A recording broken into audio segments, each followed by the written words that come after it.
So, welcome to the Saguaros Charities Podcast. I'm here with Madonna Bistany, the Executive Director for Future of Kids. How are you? Doing great. Hey, thanks for having me this morning. Really appreciate it. Of course. Thanks for joining us. To start, can you just tell us a little bit about the organization and what your involvement is? Yeah, so I'm the Executive Director, and I have been for 18 years.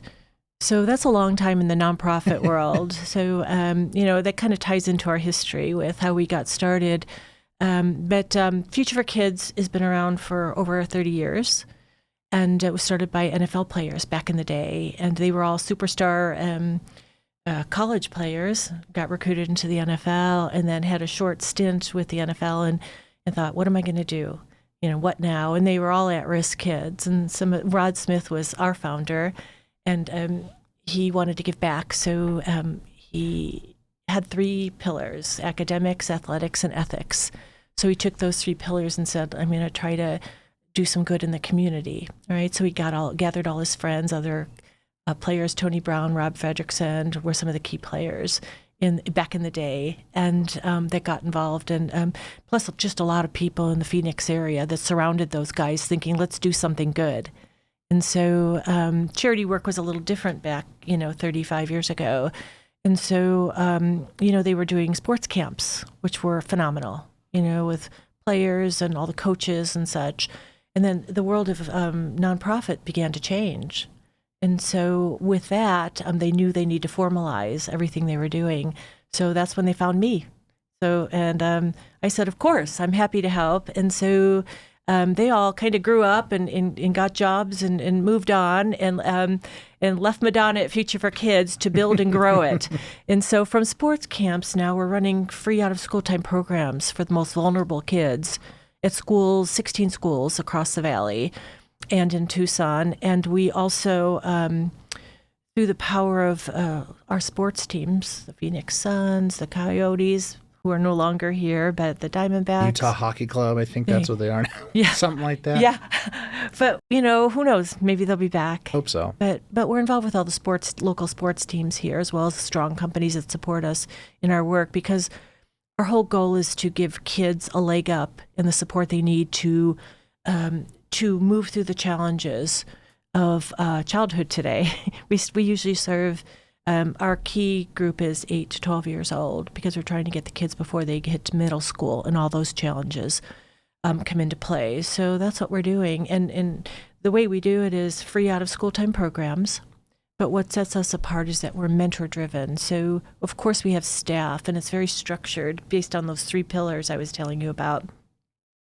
But the volunteer mentors, who are multi-generational, make the difference, because it's 2 hours once a week in a structured program where mentors engage with kids to help them navigate what they're going through in school and in their family life.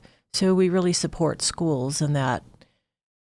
What happens outside of school is equally as important. When you help build confidence and give kids skills, it supports the teachers in their work and learning. That's amazing. You mentioned the mentorship program. How, if someone that's watching this wants to get involved, how can they learn about you guys? Obviously, besides watching this, and how can they get involved? Who do they reach out to? What are you looking for? Yeah, well, we are multi-generational, so our mentors, a lot of them are college students, but we have people that are young retirees, that are business professionals that take 2 hours out of their work schedule, which is really an easy thing to do, because I did it myself. For 18 years ago, I would leave my office and mentor kids, and it was the best part of my week. But these are kids that, when we partner with a school, they identify 30 to 50 kids that really need extra support. And they're kids who can't afford after-school programs. They're going home, and oftentimes it's not a good situation.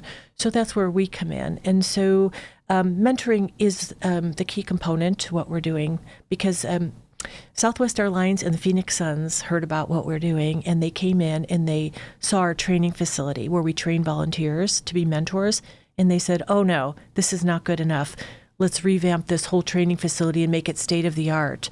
So we invest in training the community's volunteers to be great mentors for kids and to stand alongside the teachers and schools to help really create magic in the fact that kids need that to be successful in school.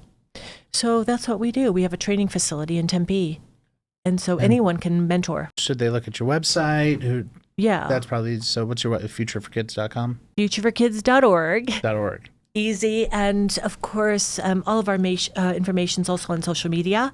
Yeah. But it's easy to get a hold of us, and it's easy to give 2 hours once a week, because I know I did it myself. Yeah. And we usually have about 200 volunteer mentors that we work with through our training and placing in our programs. That's amazing. So you said you've been there 18 years. Yeah. Were you in the nonprofit sector before, or what's your journey? I was. So I was a fundraiser. If you look at Future for Kids website, you'll see that our staff is a little different than other nonprofits. We don't have a fundraising team, a development team. It's Madonna. I'm the executive director, and I raise the money for Future for Kids.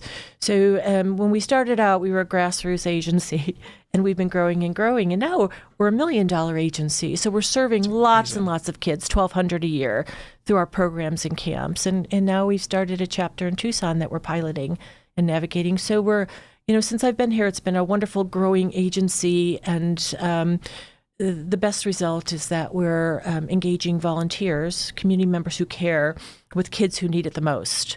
So when you partner those two things, it's so important for the community and families. I know, it makes complete sense to me.